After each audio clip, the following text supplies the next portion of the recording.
लिखिए a man spends 5% of his total income, 5% of his total income in traveling,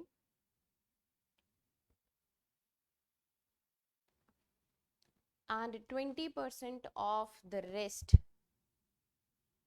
spend in food.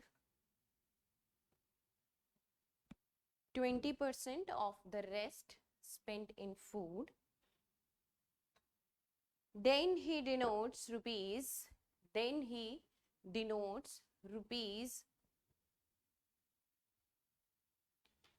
120, and he still left with 1400, and he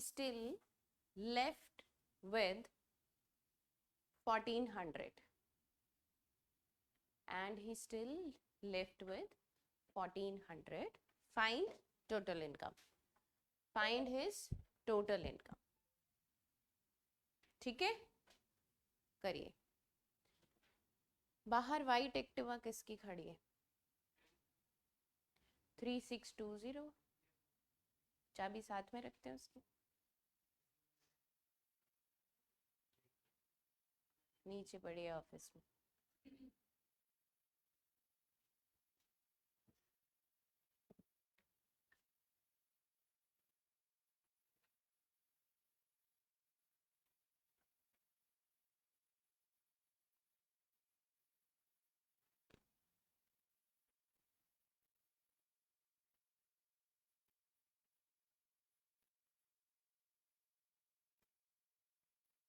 remaining वाला part है, आपको बताया remaining कैसे करना है. रितेश, आपकी छुट्टियां खत्म हो गई? जाए जहां जाना था कि अभी और भी जाना? चलो.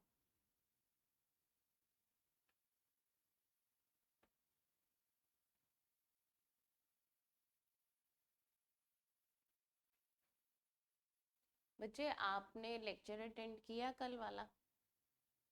अच्छा, आपके एग्जाम्स चल रहे थे ना, कोई बात नहीं.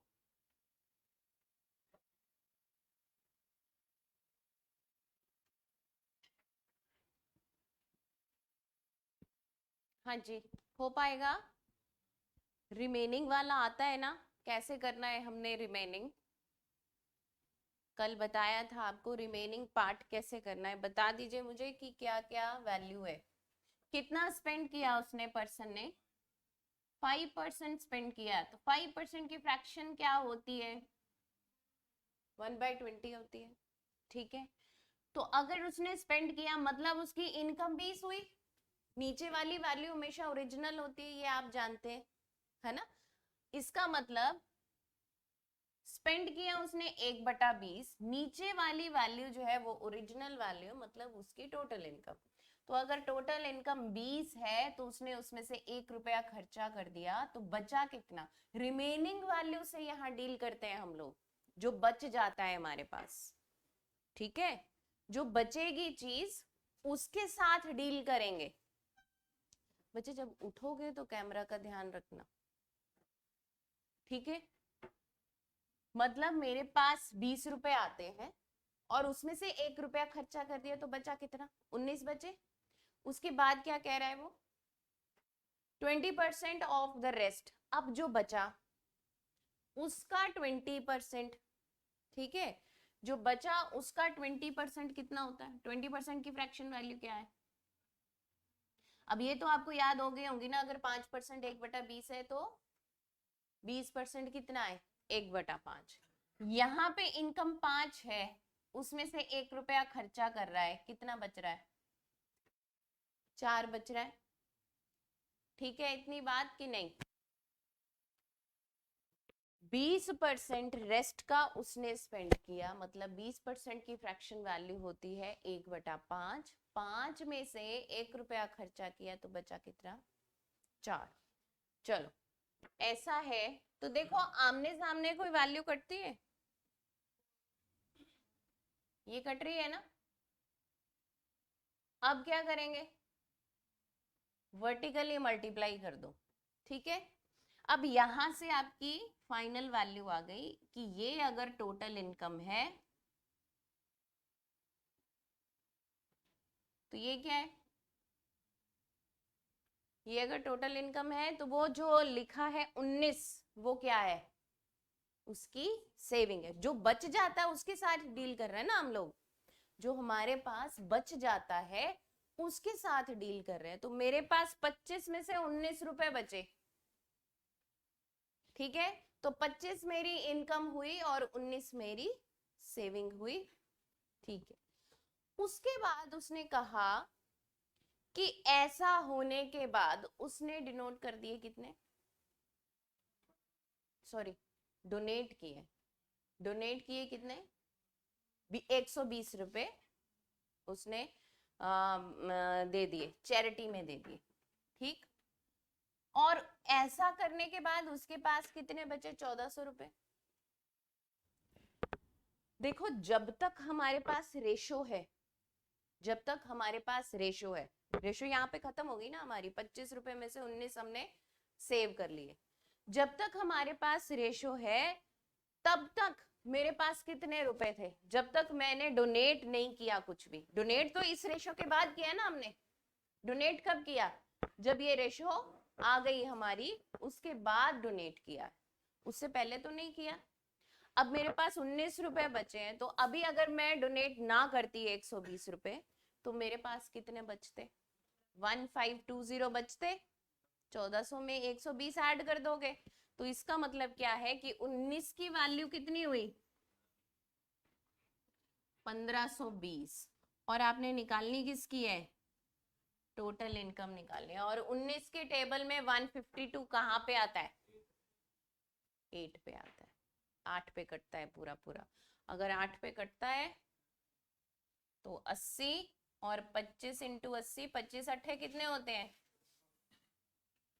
ये आपकी आ गई टोटल इनकम। अब बताओ कि इसमें कोई परेशानी है तो, किसी को भी किसी भी पॉइंट में कोई परेशानी है तो पूछिए। हमने जब रिमेनिंग वर्ड आ जाता है क्वेश्चन में तो रिमेनिंग वैल्यू के साथ डील करना है ना।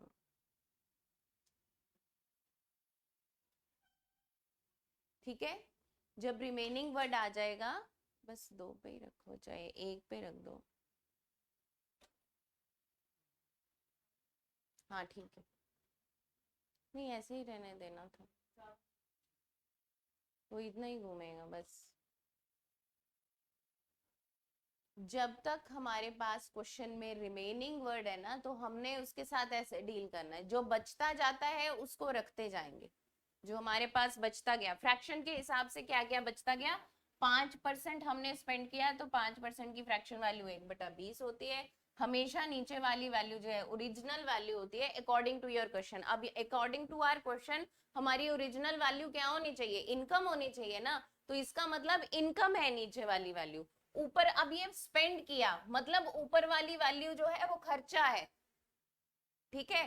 प्रॉफिट एंड लॉस में क्या करते हैं, हम कहते हैं 20%, 5% प्रॉफिट मान लो, हमने कहा 5% प्रॉफिट, तो प्रॉफिट किस पे कैलकुलेट किया जाता है, आपकी कॉस्ट प्राइस पे कैलकुलेट किया जाता है ना, तो वहां पे डिनोमिनेटर वैल्यू कॉस्ट प्राइस है और जो ऊपर वाला हिस्सा है वो आपका प्रॉफिट है, ठीक है।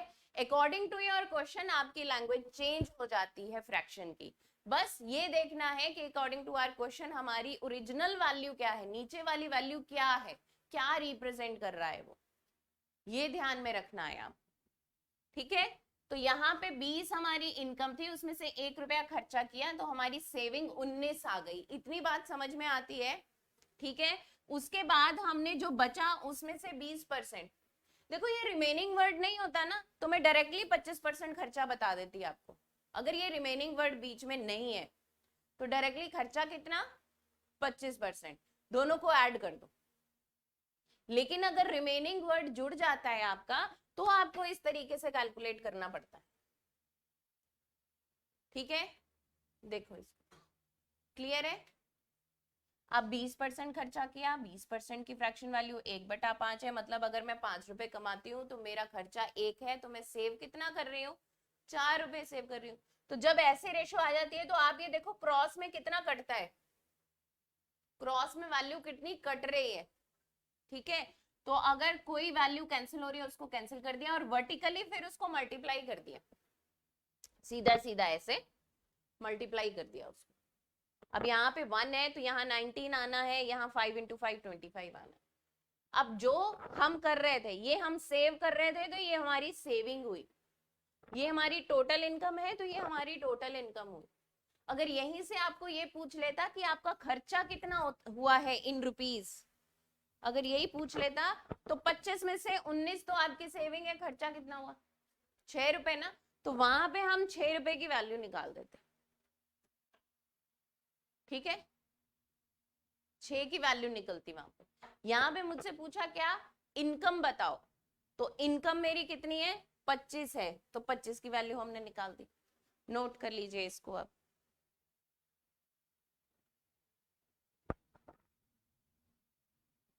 कर लिया सभी ने नोट।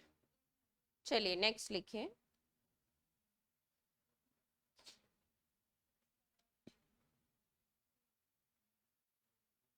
अब मैं आपको बताती हूँ ऐसे क्वेश्चन जहां जहां हम इस तरीके से सॉल्व कर सकते हैं, ठीक है। लिखिए,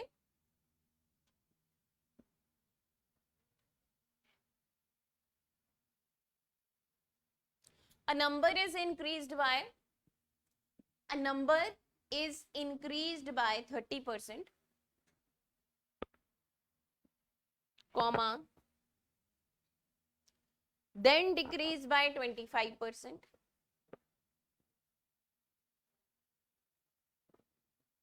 comma, and then further increase by 25%।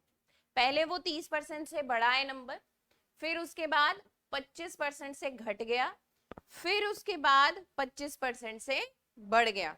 अब बोला गया what is the net percentage, net increase और डिक्रीज इन द परसेंटेज, ठीक है, इन द नंबर।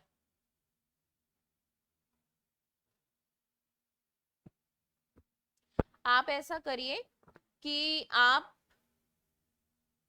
पहला नंबर जो है 30% की बजाय 20% बढ़ा दीजिए। पहला जो सबसे पहले मैंने आपको बोला कि नंबर 30% से बढ़ गया, वहां पे आप 30 की बजाय 20 कर लीजिए, ठीक है। चलिए बताओ, अब यहाँ पे क्या, कोई एक नंबर था, आप जानते हैं कि किसी की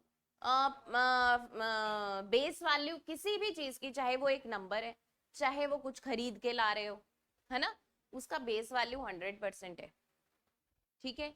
अगर उसका बेस वैल्यू 100% है, देखो इसको किस किस तरीके से आप कर सकते हो। मान लो एक नंबर है 100, नंबर क्या है 100, अब वो कितने से बढ़ा 20% से बढ़ा, 20% की फ्रैक्शन वैल्यू कितनी है 1/5।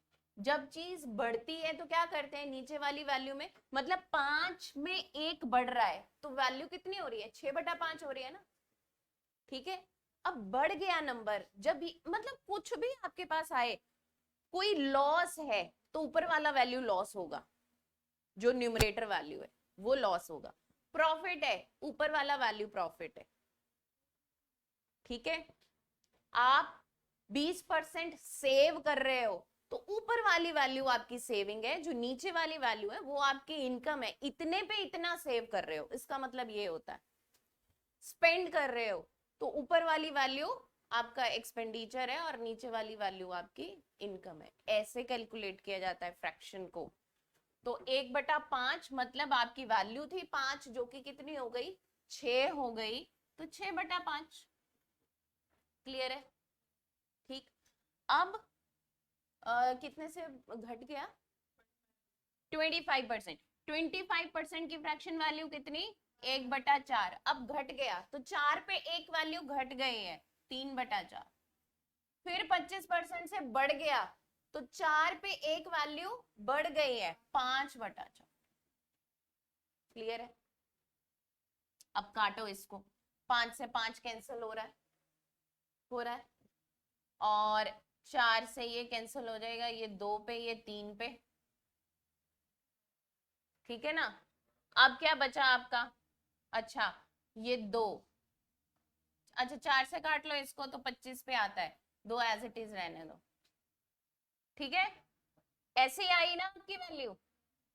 अच्छा 25 थी 75, 75 और 75 इंटू 3 कितना हो गया, 5 थी 15 और 7 थी 21 और 1 22, डिवाइडेड बाय 2 कर दोगे, ठीक है। अब यहां जो वैल्यू आई है कितनी आई है, 112.5। इसका मतलब क्या है, इसका मतलब क्या है, जो नंबर 100 था वो कितना हो गया,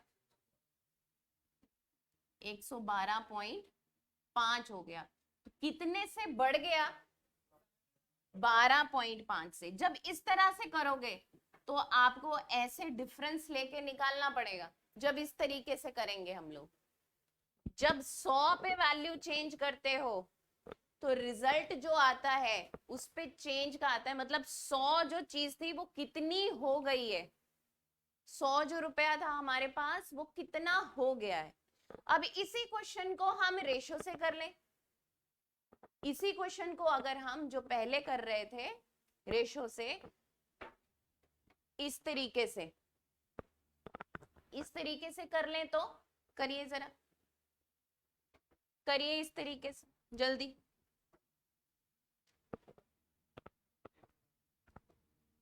एक बटा 8 आएगा बिल्कुल। पहले कितने से बड़ा है, 20% से बड़ा है, मतलब वैल्यू 5 थी जो कि कितनी हो गई, 6 हो गई। उसके बाद कितने से बड़ा है, कम हुआ, सॉरी 25% से, 4 थी वैल्यू कितनी रह गई, 3 रह गई। उसके बाद क्या हुआ, 4 थी वैल्यू और कितनी हो गई, 5 हो गई। तो अब आमने सामने जो कटता है उसको काट दो, और क्या बचा, हाँ नहीं वो तो बचा, कुछ काटने के लिए थोड़ी ना बचा। मतलब यहाँ पे क्या किया, अब वर्टिकली मल्टीप्लाई कर दिया, वर्टिकली आपने मल्टीप्लाई कर दिया जैसे हमने लास्ट किया था। मतलब जो 8 था वो 9 हो गया, कितने से बढ़ा, 1। किसके ऊपर बढ़ा, 8 के ऊपर। 1/8 की वैल्यू कितनी होती है। अब मुझे ये बताओ कि इस क्वेश्चन को इस तरीके से करना ठीक था या इस तरीके से करना ठीक था, इससे करना बेटर है ना। इसमें क्या हुआ कि हमें 100 पे पहले वैल्यू मिली, उसमें उसका डिफरेंस दिया, और इसमें क्या हुआ कि अगर आपको फ्रैक्शन वैल्यू का चार्ट याद है तो 1/8 आपको पता होना चाहिए कि कितना है, 12.5, ठीक है।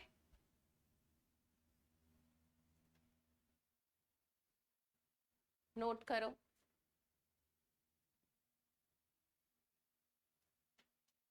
गुड मॉर्निंग बच्चे।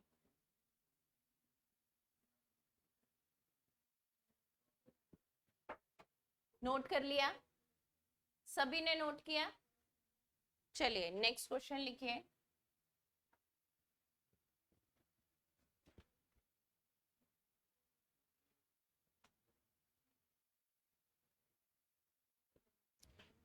लिखो, in an examination, in an examination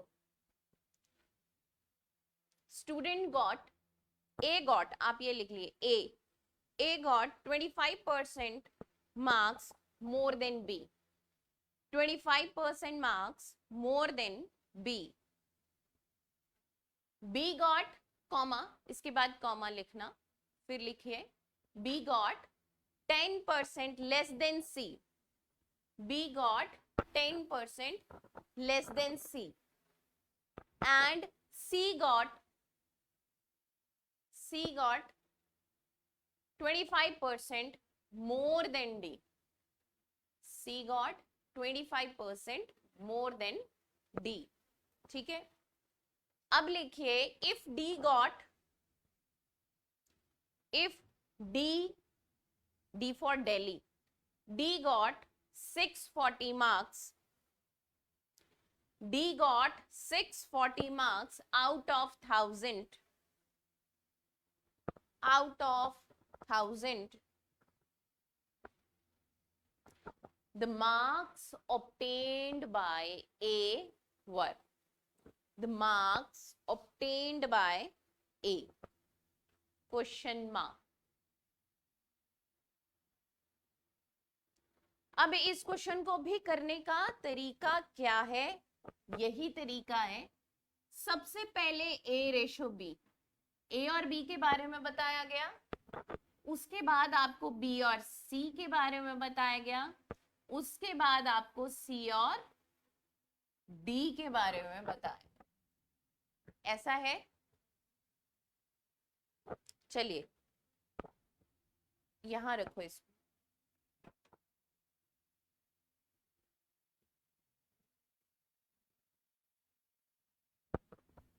ए और बी का रिलेशनशिप क्या है? 25% मोर देन बी। ए को कितना मिला? 25% ज्यादा बी से। 25% की फ्रैक्शन वैल्यू देन किसके साथ लगा है? देन किसके साथ लगा है? बी के साथ। तो डिनोमिनेटर वैल्यू किसकी रहेगी? बी की रहेगी। मोर है तो न्यूमरेटर वैल्यू किसकी हो जाएगी? ठीक है, 5:4 हो गया सभी का। उसके बाद 10% कम है, 10% की क्या वैल्यू होती है? 1/10। मतलब किससे? सी से। सी की वैल्यू अगर 10 है, बी की कितनी है? 9 है ऐसा। उसके बाद सी कितना है? 25%। सी कितना है? 25% मोर देन डी। 25% की फ्रैक्शन वैल्यू कितनी?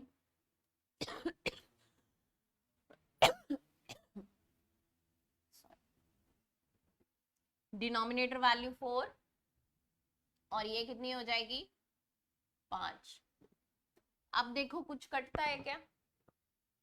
कट रही है कोई वैल्यू? 2 पे। और क्या कट रहा है? कट रहा है कुछ? नहीं। 9 पंजे 45 और यहाँ कितना आ गया? अब जो इस टाइप का क्वेश्चन है, इसमें हमें इनिशियल से फाइनल वैल्यू मिलता है। अब अगर हम ये सोचे कि 45 की क्या वैल्यू है? 45 किसकी हुई? 45 वैल्यू किसकी हुई? ए की हुई। जब हम इस तरीके से इस टाइप के क्वेश्चंस करते हैं तो इसमें क्या मिलता है? क्रॉस में कटिंग होती है ना, तो क्रॉस में कटिंग देखो, अगर यहाँ पे क्रॉस में कटिंग करो तो बी से बी कटेगा, कट जाएगा ना, सी से सी कट जाएगा, बचेगा क्या? ए रेशो डी बचेगा। बचेगा क्या? ए रेशो डी। इसका मतलब क्या कि ए की रेशो जो है वो 45 है और डी की रेशो जो है वो कितनी है? 32 है। तो इसका मतलब 32 की वैल्यू कितनी दे रखी है? 640 दे रखी है। ए का वैल्यू निकालना है, डायरेक्टली 45 की वैल्यू निकालो। कितना आ जाएगा? 945 इंटू 20। ठीक है, जब ऐसे हम रिलेशन बनाते हैं, ए से बी, बी से सी, सी से डी, और इस तरीके से इसको सॉल्व करते हैं, इस तरीके से इसको सॉल्व करते हैं, तो क्या होता है? तो हमें इनिशियल से फाइनल वैल्यू मिलता है। तो इनिशियल वैल्यू किसकी है? ए की है, सॉरी, इनिशियल वैल्यू किसकी है? ए की है, और फाइनल वैल्यू किसकी है? डी की है। तो यहाँ पे हमें ए से डायरेक्ट डी का रेशो मिलता है। ठीक है, समझ गए बात? पक्का? अच्छा, अब अगर यहाँ पे बीच में से किसी का रेशो पूछ ले, बीच में से किसी के नंबर पूछ ले, तो उसको कैसे करेंगे सॉल्व? बताओ तुम लोग जो जानते हैं। अगर यहाँ पे, अब मैंने तो आपको ए से डायरेक्टली डी का बताया, लेकिन बी का पूछ लेगा, सी का पूछ लेगा, कैसे निकालोगे?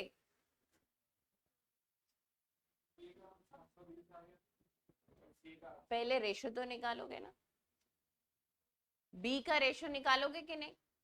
आपको बी का रेशो पता होना चाहिए, उसके लिए सी का भी पता होना चाहिए, उसके लिए टोटल का भी पता होना चाहिए, है ना? तो जब आपको ऐसे रेशो मिलती है, अब मान लीजिए ऐसे रेशो मिली है, ऐसे रेशो ए से बी का रेशो, अगर क्वेश्चन में ये लिखा होता कि ए से बी का रेशो 5 से 4 है, बी से सी का रेशो 9 से 10 का, सी से डी का रेशो 5 से 4 का, तो कैसे निकालते हैं हम? तो रेशो कैसे निकालते हैं? इस तरीके से निकालते हैं।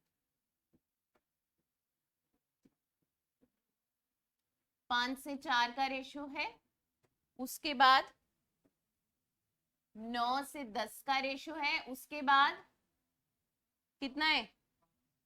सेम ही है, 5 से 4 का रेशो। ये आपको आता है ना? नहीं आता? इस तरीके से निकालते हैं। अब यहाँ क्या होगा, ये ब्लैंक आप फिल कर दोगे इसके एडजेसेंट नंबर से, जहां ब्लैंक नजर आ रहा है वहां पे एडजेसेंट नंबर से ब्लैंक फिल कर दोगे। ये तो बाय डिफॉल्ट थोड़ा रेशो जो है वो ज्यादा है और वैल्यू आपकी ज्यादा आएगी। यहाँ पे इसका एडजेसेंट नंबर क्या है? 9, इसका एडजेसेंट नंबर क्या है? 10, इसका एडजेसेंट नंबर क्या है? 5, तो दोनों प्लेसेस पे 5। ठीक है, उसके बाद क्या करेंगे, वर्टिकली इनको मल्टीप्लाई कर दोगे, वर्टिकली मल्टीप्लाई कर दोगे, ऐसे इनको मल्टीप्लाई करने के बाद आपके पास एक रेशो आएगी सभी की, A B C D ratio आ जाएगा। अगर वो फर्दर कटता है एक ही टेबल पे, तो आप वहां तक इसको सिंप्लीफाई कर दोगे जहां तक वो कटता रहेगा एक ही टेबल पे। फिर जो आपकी रेशो आएगी वो आपकी फाइनल रेशो होगी, ए रेशो बी रेशो सी रेशो डी। ठीक है, अब वहां पे आप देखेंगे कि डी का वैल्यू, अब मैं मान लीजिए एक एग्जांपल दे देती हूँ आपको, एक एग्जांपल दे देती हूँ इस टाइप के क्वेश्चन का कि ये वैल्यू हो गई 2 से 3, ठीक है, बी से सी दे दिया है मान लीजिए 3 से 4, 3 से 2 ले लो आप, और सी से डी दे दिया है 1 से 2। ठीक है, ये मैं सिंपल रेशो इसलिए ले रही हूं ताकि आपको कॉन्सेप्ट की क्लैरिटी हो जाए। अब यहां ब्लैंक लगा दो,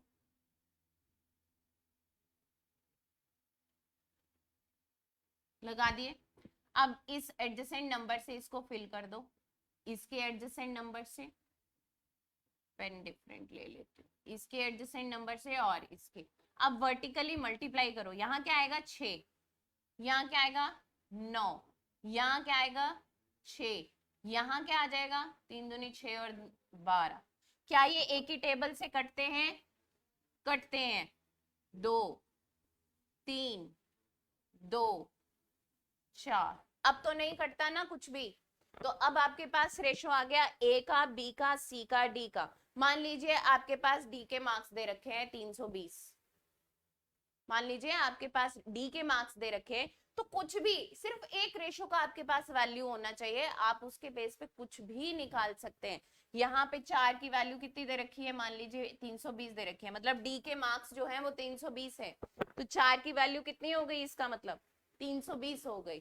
ठीक है, अब यहाँ से कुछ भी निकाल सकते हो, ए की वैल्यू निकाल सकते हो, बी की निकाल सकते हो, सी की निकाल सकते हो, टोटल वैल्यू निकाल सकते हो, जो आपको चाहिए वो आप निकाल सकते हो।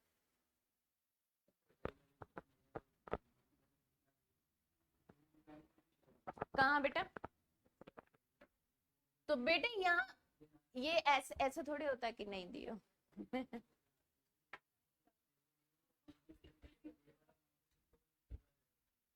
कहाँ पे? थोड़ा सा आप कहने में गलती कर रहे हैं, तो वो वैल्यू पहले ले लो ना। क्या हो गया है? ठंड लग रही है?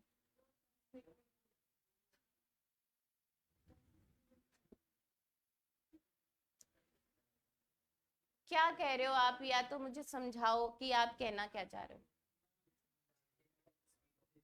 हाँ, वहां सी की रेशो दे रखी है, ए के साथ सी की दे रखी है, हाँ तो वो पहले ले लो, सी को बीच में ले आओ। समझ रहे हो मेरी बात?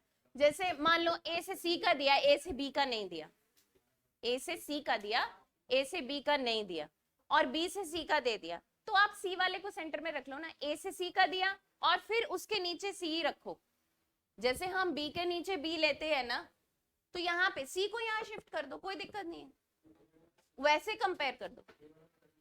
नहीं, मतलब दोनों में एक कॉमन होगी, जो कॉमन होगी वो उसको सेंटर में कर दो।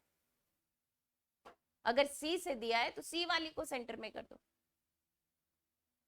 समझ रहे? मैं आपको बता ही देती हूँ। ए से सी का रेशो दे दिया और यहाँ बी से सी का रेशो दे दिया, यही कह रहे हैं आप? ये नहीं कह रहे? तो फिर समझाइए क्या कह रहे हैं। ए रेशो बी रेशो सी दिया, हाँ ठीक है, हाँ हाँ, बी की तो उसमें कुछ होगा, ऐसा नहीं है कि कुछ इंटरलिंक्ड ही नहीं होगा। या तो पूरा क्वेश्चन आप पढ़िए, वहां पे कुछ ना कुछ ऐसा क्लू होगा जहां से आप बी निकाल सकते हैं। हाँ, कुछ भी ऐसा टोटल वैल्यू दी, बिल्कुल सही कह रहे हैं, या तो कुछ टोटल दिया है, ठीक है, कुछ इंटरलिंक तो होगा ना, तभी तो क्वेश्चन को निकाल पाएंगे। ऐसे थोड़ी कि ए और बी का वैल्यू दिया, सी का नहीं दिया, तो आप बी का रेशो निकालिए, ऐसा नहीं होता। या तो वहां टोटल बताया गया आपको, ऐसा होता। ठीक है, चलिए नेक्स्ट क्वेश्चन लिखिए।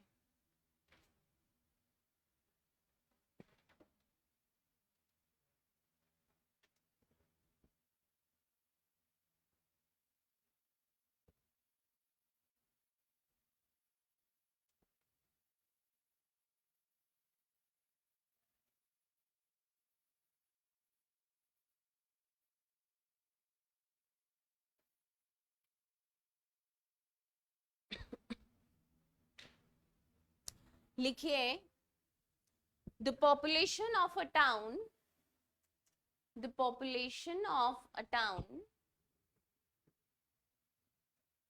is increased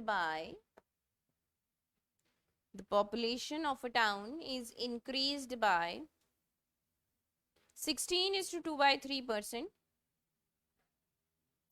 16:2/3%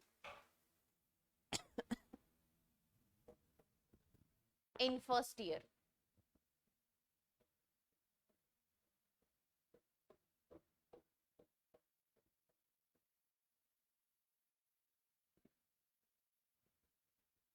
ठीक है, but decreased by 37:1/2% in the second year. But decreased by 37:1/2% in the second year, and again increased by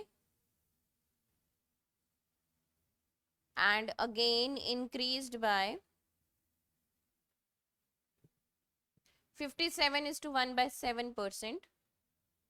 57:1/7% in third year. Then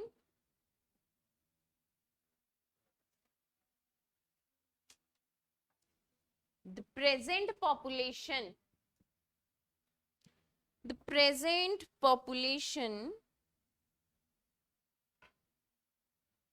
if after 3 years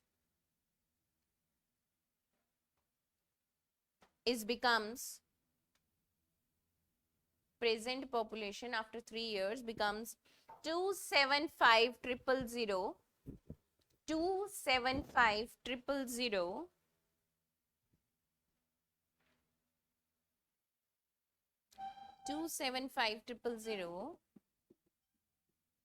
नहीं, ये गलत स्टेटमेंट दिया। आप ये लिखिए, इफ आफ्टर 3 इयर्स वहां से प्रेजेंट काट देना, ठीक है, वहां से प्रेजेंट पॉपुलेशन काट देना। Question is if after 3 years population will become 275,000, then find present population. बताइए, पहले साल में वो कितने से बढ़ी है? 16:2/3%, और 16:2/3% कितना फ्रैक्शन वैल्यू होता है? 1/6 होता है। उसके बाद वो कितने से घटती है? हाँ ठीक है बेटे, उसके बाद वो कितने से घटती है? कितने से, 37.5 से, 37.5 का मतलब कितना होता है, 3/8 होता है, ठीक है। फिर कितने से बढ़ गई, 57:1/7, तो उसका फ्रैक्शन कितना होता है, 4/7 होता है। तो कर लीजिए इसको, रेशो लिख लीजिए।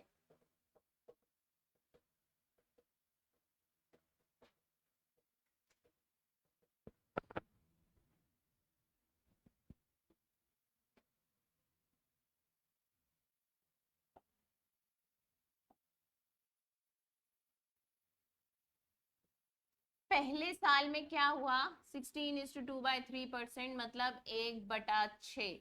अगर 6 थी पॉपुलेशन तो बड़ी है ना, इंक्रीज हुई है, तो कितनी हो गई, 7 हो गई, ठीक है ना, क्लियर है ये बात। उसके बाद कम हो गई 37.5% से, 37.5% कितना होता है, 3/8, मतलब अगर इनिशियली वो 8 थी तो कितनी रह गई है, 5 रह गई है। उसके बाद बढ़ गई कितने से, 57:1/7%, कितना होता है, 4/7 होता है। और पहले अगर 7 थी तो कितनी हो गई है, 11 हो गई। अब देखो कितनी वैल्यू आमने सामने कटती है क्या, 7 से 7 कट रहा है, और कुछ कट रहा है, नहीं कट रहा। 6 अट्ठे कितने होते हैं, 48, और ये कितने होते हैं, 55। इसका मतलब क्या, इनिशियली वो कितनी थी, 48, बढ़ के कितनी हो गई, 55। 55 की वैल्यू क्वेश्चन में दे रखी है 275,000। तो आप इनिशियल वैल्यू 48 की वैल्यू निकाल दीजिए, 2,40,000।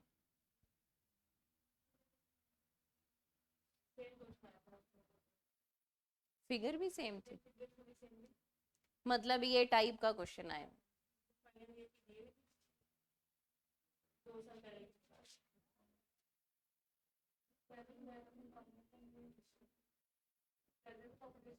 अभी मान लो आज इतनी है, वो ये पूछ रहे, प्रेजेंट निकालनी है, 3 साल के बाद इतनी होगी, विल बिकम है, 3 साल के बाद इतनी होगी। क्वेश्चन में क्या लिखा, population after 3 years will become इतना, मतलब अगर 3 साल के बाद इतनी हो जाएगी तो आज का निकालना है, प्रेजेंट का निकालना।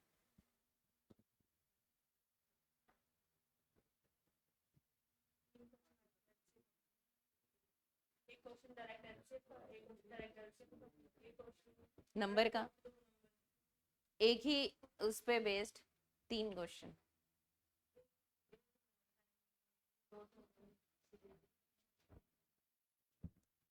शुभम का कब है पेपर,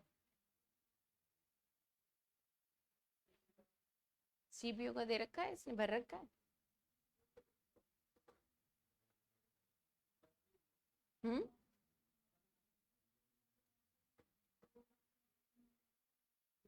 HCF का डायरेक्ट क्वेश्चन आया हुआ है, पहली प्रॉपर्टी पे 3 से 4 क्वेश्चन आपके सीपीओ के पेपर में। Product of two numbers is equals to LCM into HCF। एक में एलसीएम पूछा है, एक में HCF पूछा है, एक में दूसरा नंबर पूछा है, एक में ये सेम क्वेश्चन था सीपीओ के पेपर। बहुत बेसिक आ रहा है आपका सीपीयू।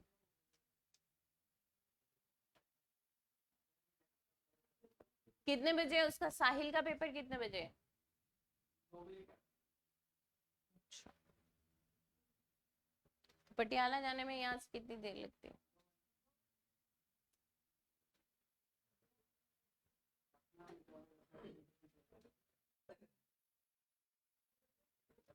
ये बच्चे क्वेश्चन निकला आपका, पीछे तेजिंदर क्वेश्चन निकला बेटा,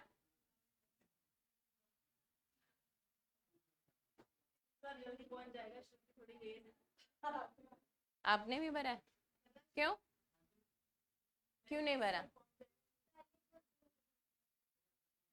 क्या हुआ, पता नहीं था आपको।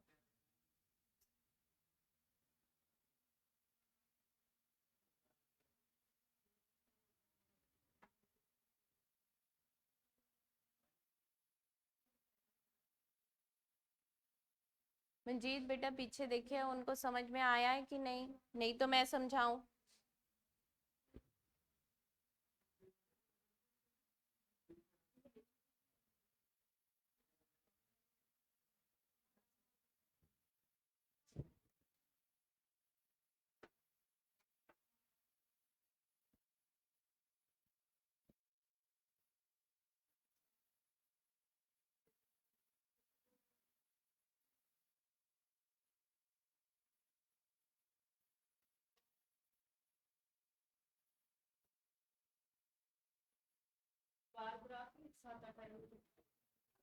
बार ग्राफ तो बहुत आता है,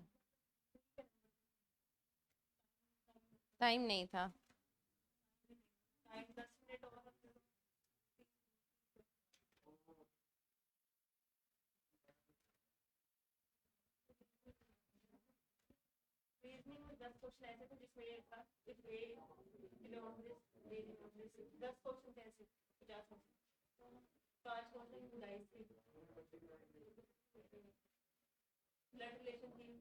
सारा वो पेपर था जो हमने करवाया हुआ है।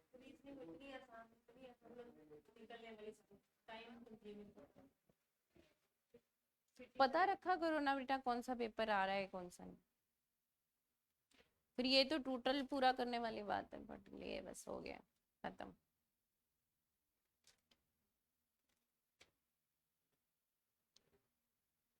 हाँ जी क्लियर है बेटा, समझ में आया कि नहीं आया? तो मैं दोबारा बताती हूँ, बोलो।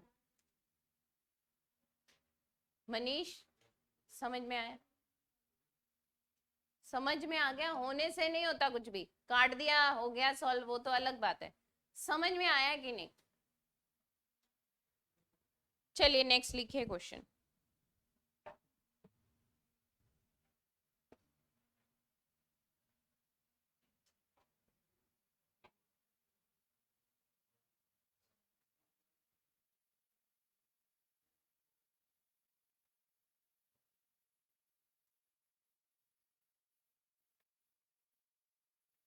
अब आपको पता चला कि कहाँ कहाँ हम इस रेशो मेथड से क्वेश्चन निकाल सकते हैं। अभी बहुत जगह है ऐसी जहां हमें क्वेश्चन इस तरह से निकाल सकते हैं। लिखिए नेक्स्ट एग्जाम बेस्ड क्वेश्चन है।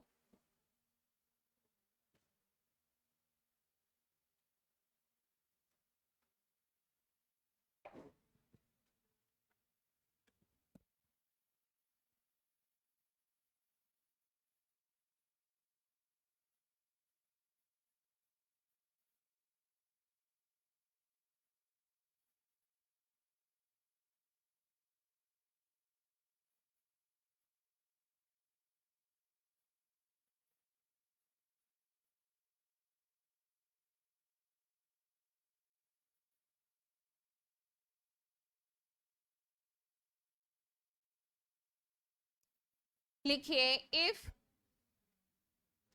32% are passing marks, if 32% are passing marks, a student gets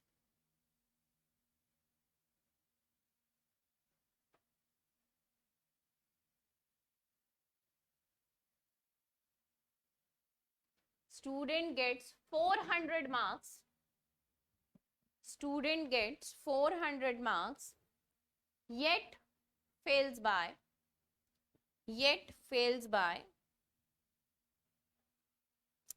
80 marks, yet fails by 80 marks, 80, ठीक है। what is the maximum, what are the maximum marks?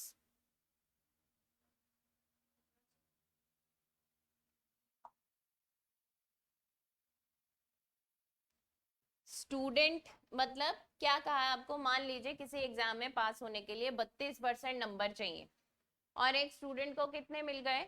400 number मिल गए, बट फिर भी वो फेल हो गया। कितने से? 80 मार्क्स से फेल हो गया। तो आपको मैक्सिमम मार्क्स बताने। अब 32% का क्या मतलब हुआ? पासिंग मार्क्स है। कोई 400 नंबर मिल रहे हैं फिर भी वो फेल हो रहा है 80 नंबर से, मतलब पासिंग मार्क्स कितने होने चाहिए? 480 होने चाहिए। अगर 480 होने चाहिए तो क्या होगा? 32% की वैल्यू कितनी हुई? 480। 32% की वैल्यू कितनी है? 480। तो आपको कितना निकालना है? 100%। 32% का वैल्यू कितना है? 480। और आपको कितना निकालना है? 100% वैल्यू निकालनी है। 32 5 पे तो जाएगा नहीं, तो 15 पे जाएगा। 15।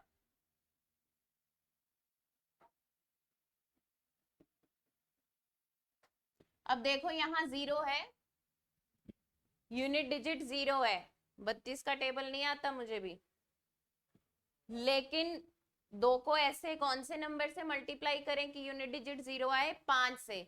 लेकिन 32 को 5 से मल्टीप्लाई करते हैं तो 5 दिया 15, वो 100 कुछ पे रह जाता है, रह जाता है।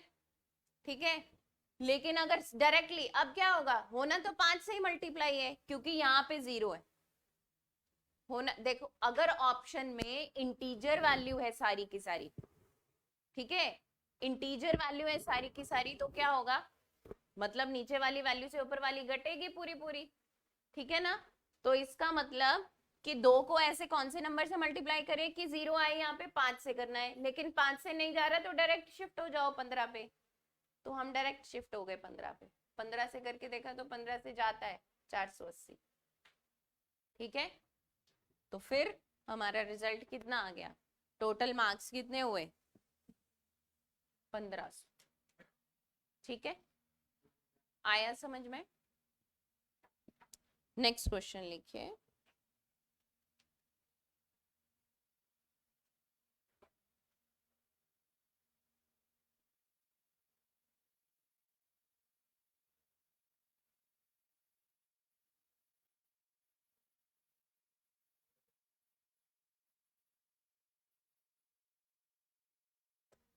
सो 35।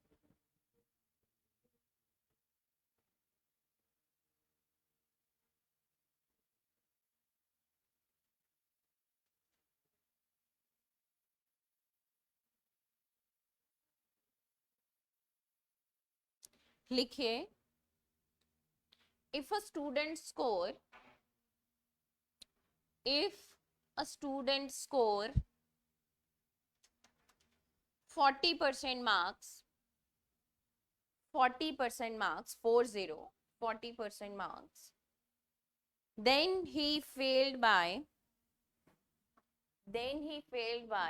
75 marks। अगर किसी स्टूडेंट को 40% मार्क्स मिले हैं, पर फिर भी क्या हुआ? वो फेल हो गया कितने मार्क्स के साथ? 75 के साथ। another student scores 55% marks and passed by 60 marks। आपको क्या बताना है? Find passing percentage and maximum marks। find passing percentage and maximum marks।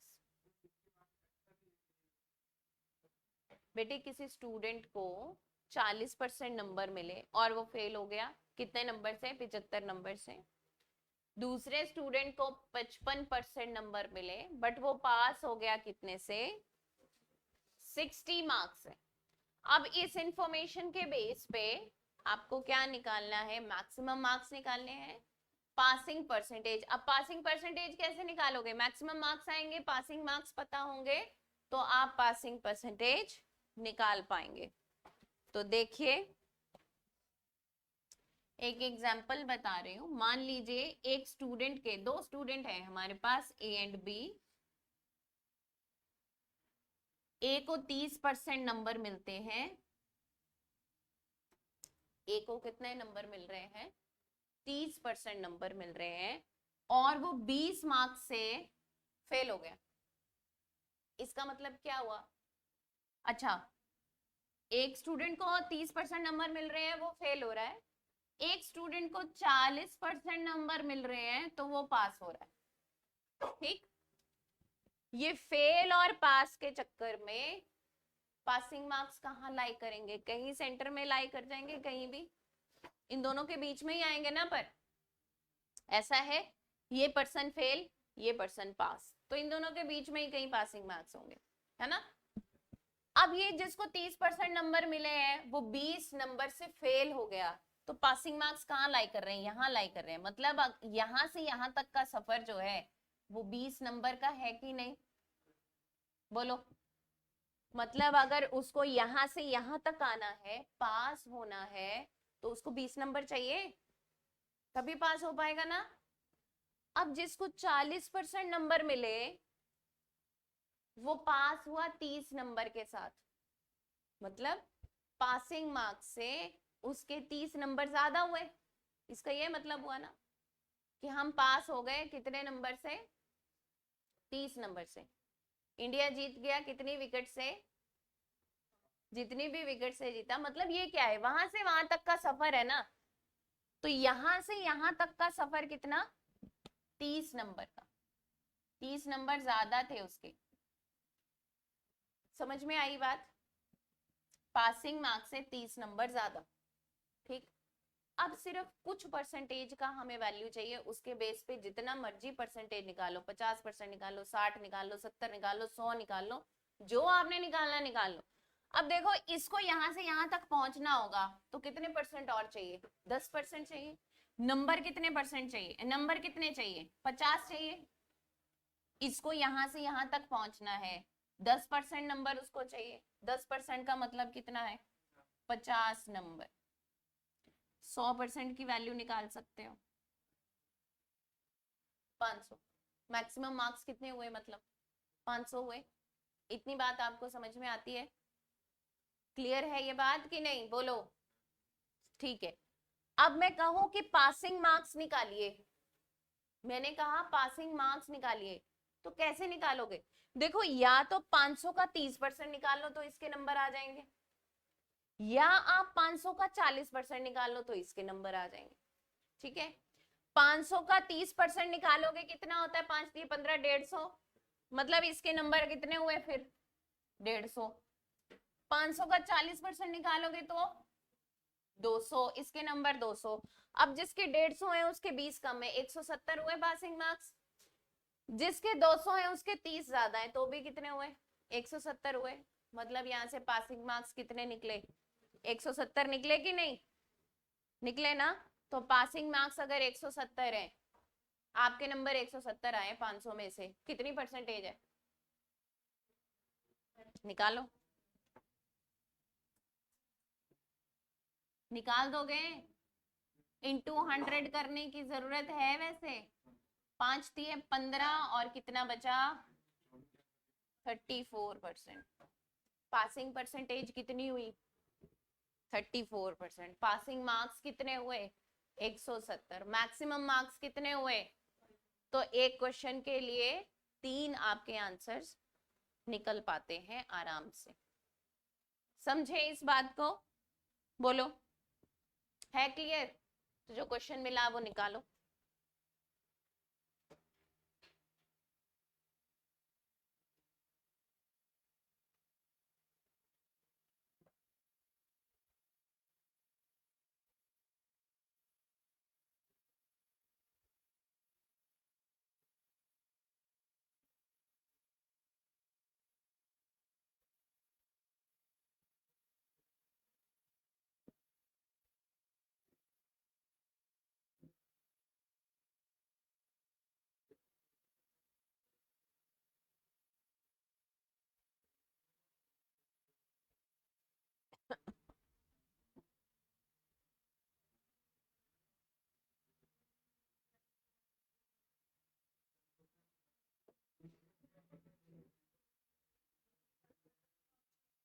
निकाल दीजिए जल्दी से।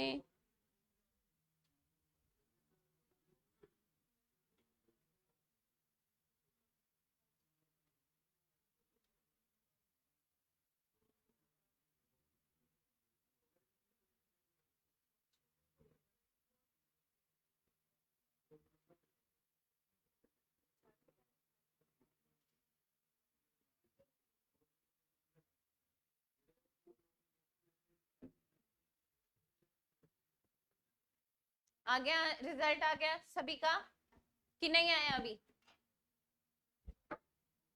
बोलो मुझे क्या क्या वैल्यू है। एक बच्चे को कितने मिलते हैं? 40% नंबर। दूसरे को कितने मिल रहे हैं? 55% नंबर। ये कितने से फेल हो गया? 75 नंबर से। और ये कितने से पास हो गया? 60 नंबर से। तो यहां से यहां तक पहुंचना है तो कितना है? 15%। 15% की वैल्यू कितनी है? 135। तो एक की वैल्यू कितनी आती है? 9 आती है। एक की वैल्यू कितनी आती है? 9 आती है। तो 100 की वैल्यू कितनी हुई? 900 हुई। 900 का 40% कितना हुआ? 360। तो 360 इसको मिले, 75 उसमें जोड़ दोगे तो कितने हो जाएंगे? 435। तो 435 बटा 900 इंटू 100। तो यहाँ 36 और 4 और 3 7। तो किस पे जाएगा ये? 3 बचा। फिर किस पे जाएगा? 3 पे। तो इतना कुछ परसेंटेज आपकी वैल्यू आ जाए। ठीक है। टोटल मार्क्स कितने हुए आपके? 900। पासिंग मार्क्स कितने हुए आपके? पासिंग मार्क्स कितने हुए? 435। पासिंग परसेंटेज कितनी हुई? ठीक है, समझ गए? चलिए नेक्स्ट क्वेश्चन लिखिए।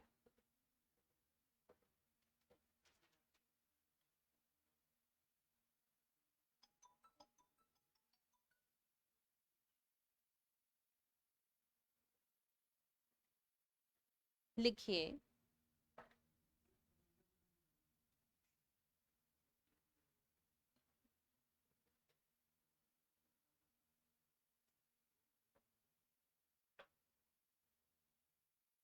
ये हम टाइप कर चुके हैं। अच्छा हाँ, लिखिए आप।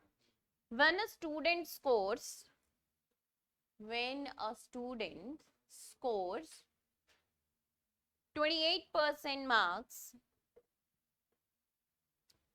then he is failed by,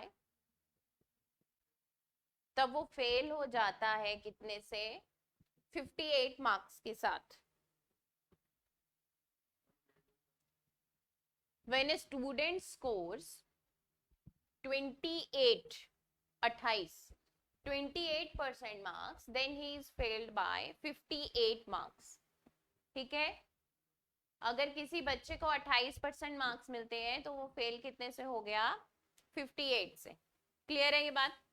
चलिए, but when he scores 41% marks, but when he scores 41% marks, then again he fails by, फिर से फेल हो गया वो कितने से? 6 मार्क्स। 28% पे भी वो फेल हो रहा है और 41% पे भी वो फेल हो रहा है। 28% पे वो 58 मार्क्स से फेल हो रहा है और कितने पे? क्या बोला मैंने? 41% मार्क्स जब उसको मिलते हैं तो कितने नंबर से फेल हो रहा है? 6 नंबर से। Find passing marks. अब बताओ, पासिंग मार्क्स बताइए। अब यहाँ पे पासिंग परसेंटेज सेंटर में लाइन नहीं कर रही है, ये भी ध्यान में रखना। दोनों बार फेल हो रहा है।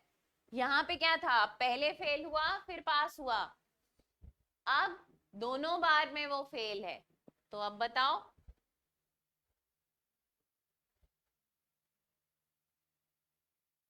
बस सबसे पहले इतना बता देना कितने परसेंट की वैल्यू कितनी है। बस जो आपने निकाला है उसमें कितना परसेंटेज कितने नंबर के बराबर आता है, बस ये बताना। बाकी अगर ये चीज आप समझ गए तो बाकी आपको समझ में आने वाला है।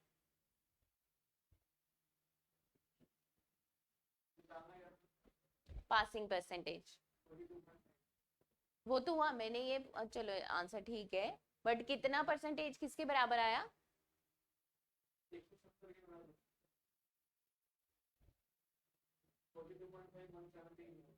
नहीं नहीं, जो डिफरेंस हम लेते हैं वो पूछ रही हूँ।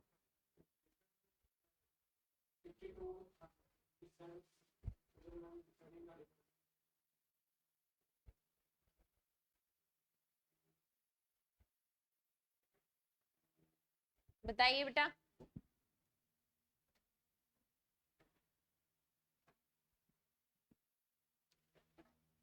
दो स्टूडेंट हैं आपके? नहीं, एक ही स्टूडेंट है ना। एक बार उसको यहाँ पे मार्क्स मिलते हैं, एक बार यहाँ। देखो अब पासिंग परसेंटेज कहाँ, यहाँ लाई करेगी ना, ये पासिंग परसेंटेज होगी। ये वाला डिपार्टमेंट फेल का है, फेल हुआ है यहाँ पे। पास होता तो उधर जाता ना, पास ही नहीं हो पाया तो उधर कैसे जाएगा? ठीक है, तो यहाँ पे यहाँ उसको 28% नंबर मिलते हैं, यहाँ उसको 41% मार्क्स मिलते हैं। जब उसको 28% नंबर मिलते हैं तो कितने से फेल होता है? मतलब यहां से यहां का सफर कितना? 58 मार्क्स। ठीक है, जब उसको 41% नंबर मिलते हैं तो कितने से फेल होता है? 6 से।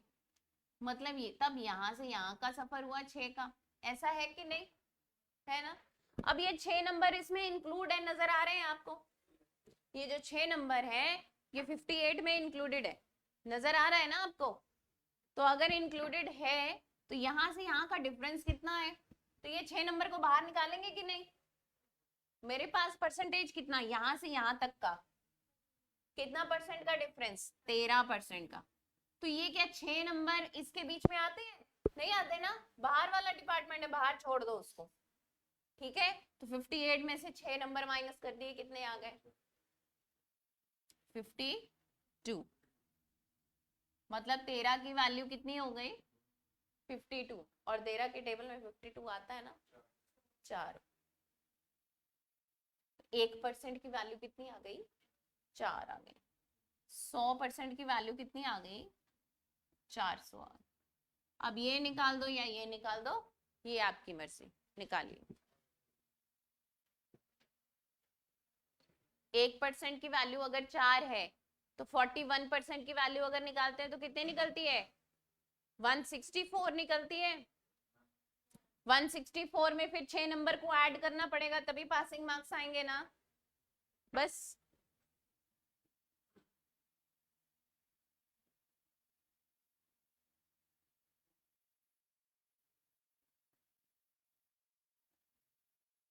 400 का 41% कितना निकलता है? 164 प्लस 6 कितना हो गया? 170। ये पासिंग मार्क्स है।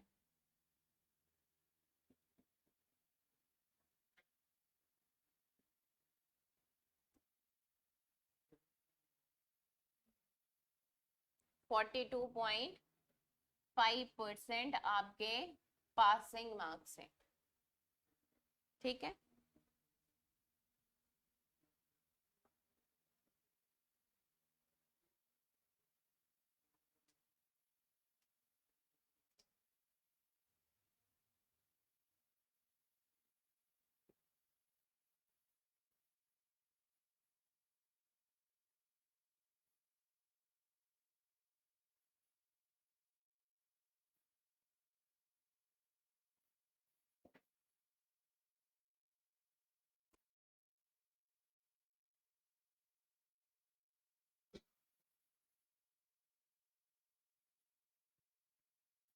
है कोई डाउट?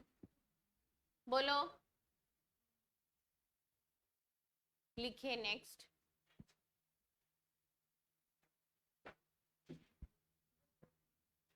इन एन एग्जामिनेशन, ये समझ में आया बेटा?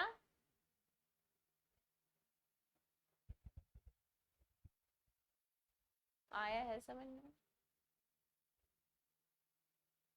कितने बच्चे बैठे हैं आप? 2 2 4 2 6 2 8 2 10 2 12 और 2 14, और आवाज किसी एक की आ रही है बस।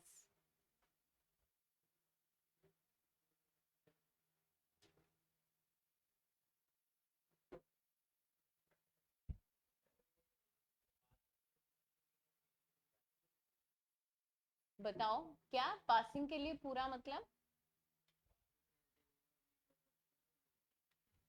जितना परसेंटेज हमें दिया गया है उतने परसेंटेज तक मार्क्स ले सकते हो ना आप, उतनी परसेंटेज को उसके बराबर कर सकते हैं, पूरे को नहीं ले सकते, क्योंकि हमें तो पासिंग मार्क्स के परसेंटेज ही नहीं पता, तो पूरी कैसे लिख सकते हैं? जहां तक हमें परसेंटेज का डिफरेंस पता है वहां तक ही नंबर ले सकते हैं, पूरे नंबर तो है 58, ठीक है ना? पासिंग जो परसेंटेज का डिफरेंस पता है वो 13% का पता है, तो 13% तक जितने नंबर हैं वो हम ले सकते हैं, उसमें से 6 नंबर घट जाएंगे तो 13% तक के नंबर आएंगे।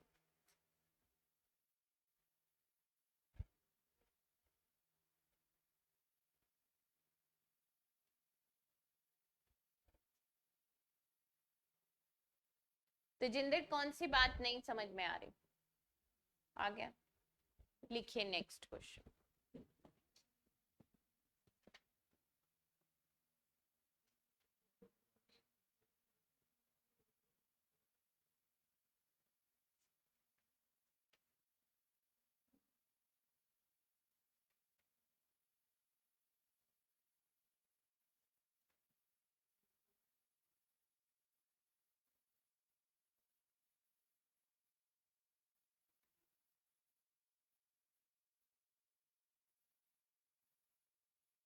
एग्जाम बेस्ड क्वेश्चन आपको पता लगे, इनमें टफ क्वेश्चन भी दूंगी अभी, लेकिन आप नेक्स्ट टॉपिक लिखिए,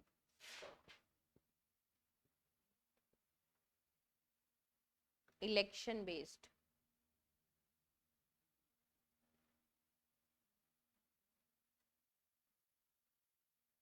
लिखिए, there were two candidates in an election.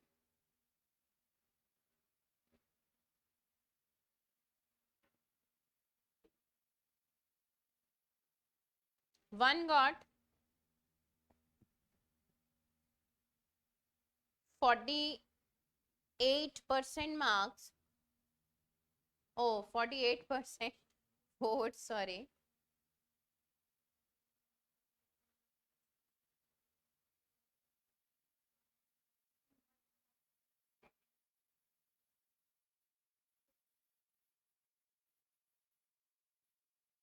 एक minute,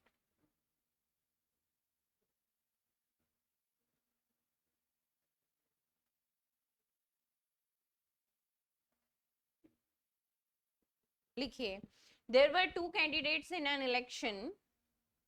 One got 48% of total votes, 48% of total votes, and lost by 8800 votes, 8800 votes के साथ वो क्या हो गया? हार गया। Find total number of votes.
ठीक है, समझ में आया आपको?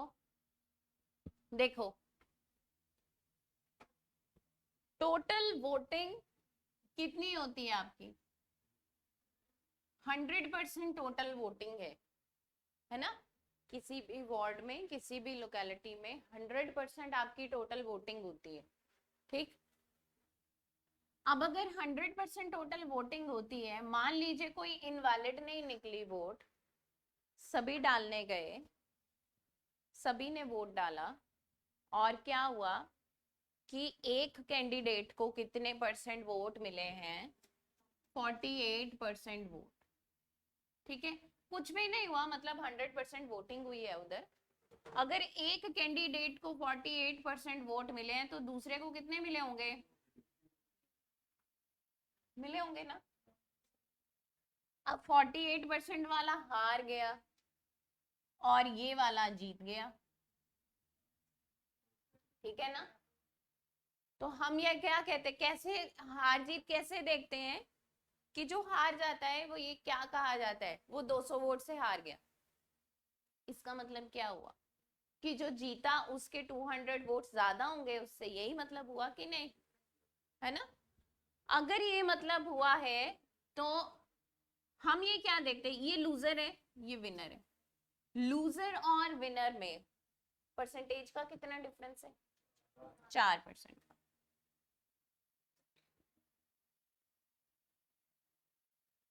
वोट्स का कितना डिफरेंस दिया आपको, तो इसका मतलब क्या हुआ, 4% की वैल्यू कितनी हुई, 100% की वैल्यू हम निकाल सकते हैं आराम से।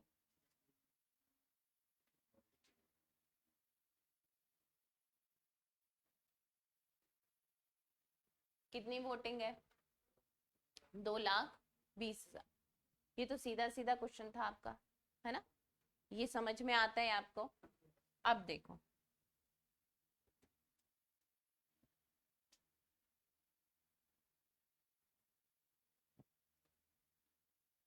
किसी भी वार्ड में पहले वोटिंग कितनी है, 100% ही वोटिंग है ना, 100% वोटिंग है। तो मान लीजिए 100% में से 20% वोट्स अगर इनवैलिड निकल गए, इनवैलिड का मतलब किसी को वोट डालना नहीं आता है ना, मिस हो जाता है, तो उसका मतलब उन 20% वोट्स की गिनती जो है वो नहीं होगी ना उसमें, जिसमें कैलकुलेट होगा आपका कि कौन हारा कौन जीता, तो ये 20% की वोट की गिनती नहीं होगी। मतलब ये क्या है, इनवैलिड वोट्स है, वैलिड नहीं है, ठीक। अगर 100 में से 20% वैलिड नहीं है, तो कितने परसेंट वैलिड है, वैलिड हुई, ठीक है। अब जो बचा, विनर और लूजर को उसमें से मिलेगा कि नहीं, विनर और लूजर को वोटिंग किसमें से मिलेगी, जो बच जाता है, मतलब जो वैलिड वोट्स हैं, वैलिड वोट कितनी है, 80%, ठीक।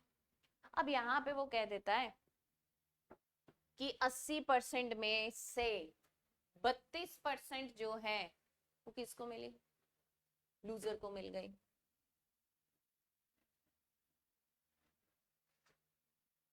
अस्सी में से 32% लूजर को मिल गई, तो विनर को कितनी मिली,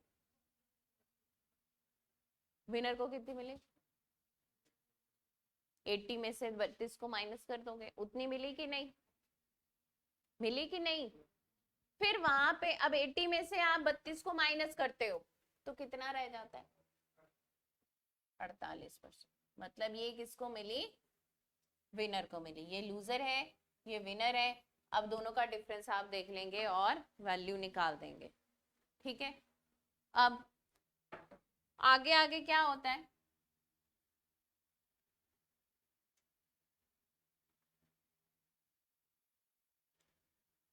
सौ परसेंट की वोटिंग है, ठीक है, 10% डालने ही नहीं गए,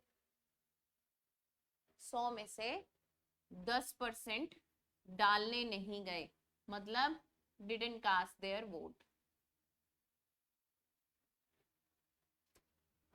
ठीक है। अब कितना बच जाता है, 90% वोटिंग।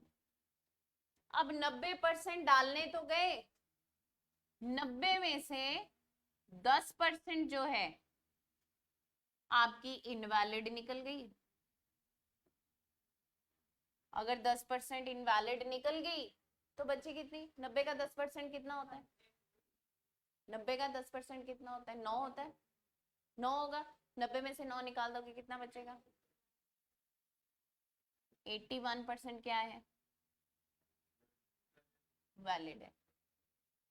अब जो वैलिड बचेगा विनर और लूजर को किसमें से मिलेगा, वैलिड में से मिलेगा। तो ऐसे स्टेप बाय स्टेप हम ये क्वेश्चंस को कैलकुलेट करते हैं, ठीक है। आसान तरीका भी इसका मैं आपको बता दूंगी। अभी सबसे पहले हमने क्या किया, सबसे पहले डायरेक्ट क्वेश्चन आया जिसमें से 100 में से आपको डायरेक्ट वोटिंग मिली है, लूजर को भी और विनर को भी। नेक्स्ट क्वेश्चन लिखिए।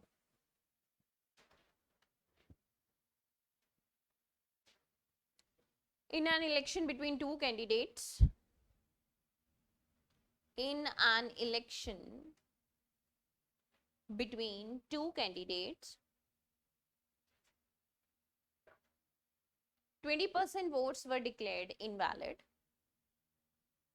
20% votes were declared invalid. And the winner got 70% of the valid votes. 70% of the valid votes.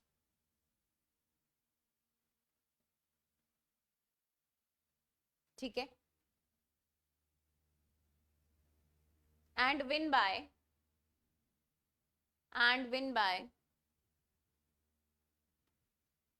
12,800 votes.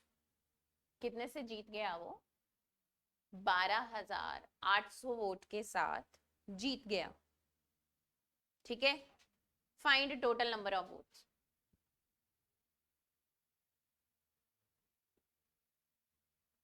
Find total number of votes.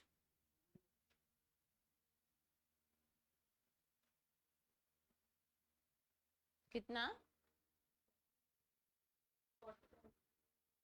40,000। समझ में आया कैसे?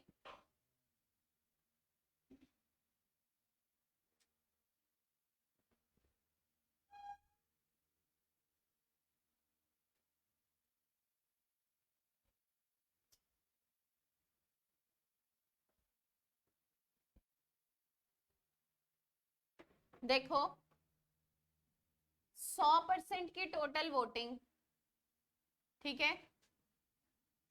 क्या बोला उसने, इनवैलिड कितना निकला, इनवैलिड कितना है, 20% इनवैलिड है, तो वैलिड कितना हुआ,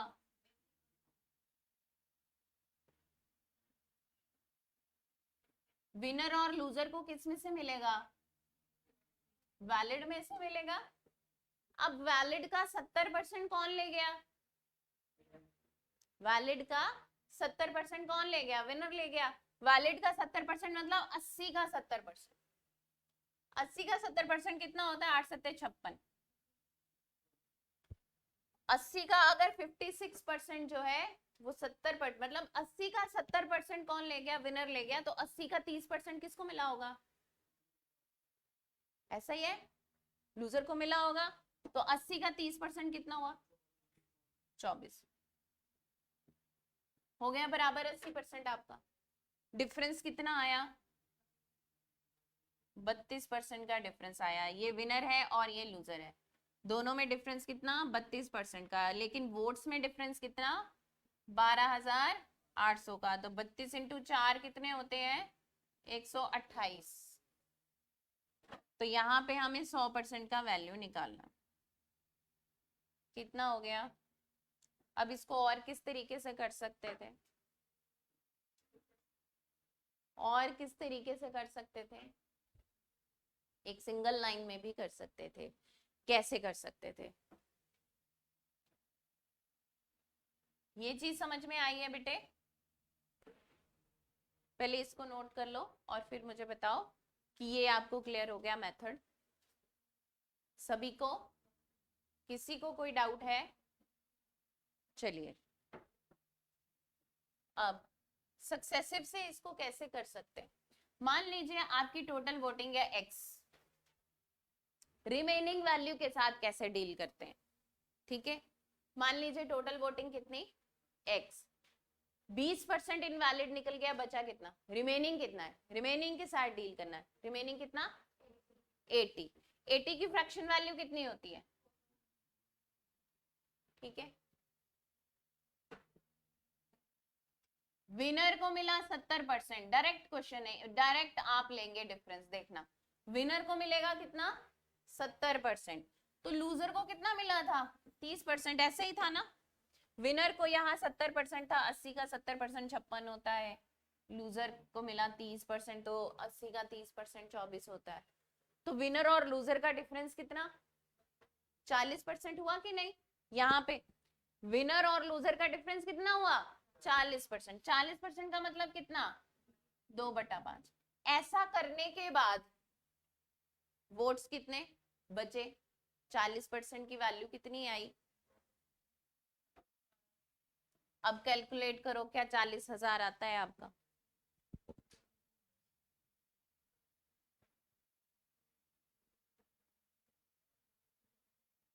आ गया, नहीं आया?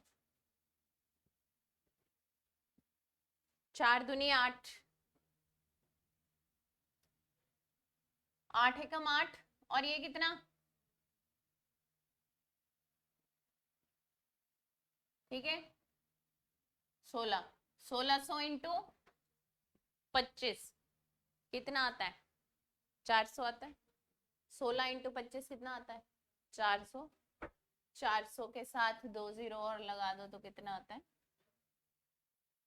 बस ये ध्यान में रखना है, जो बचता जाता है हम x के साथ वो वैल्यू लेते हैं। बचता क्या जा रहा है, 80% बचा, बचता क्या जा रहा है हमारे पास, 20% निकल गया, बचा कितना, बचा हुआ चीज क्या है, ये रिमेनिंग है ना? इसके बाद क्या रिमेनिंग है, इसका डिफरेंस रिमेनिंग है, डिफरेंस कितना है, 40%, ये रिमेनिंग है, ये रिमेनिंग, रिमेनिंग क्या लिया पहले, 80%, फिर क्या ले लिया, 40%, बस बात खत्म। तो सिंगल लाइन में आप इस तरीके से कर सकते हैं, ठीक है, बाकी कल करेंगे। क्या हुआ, क्या कह रहा है ये?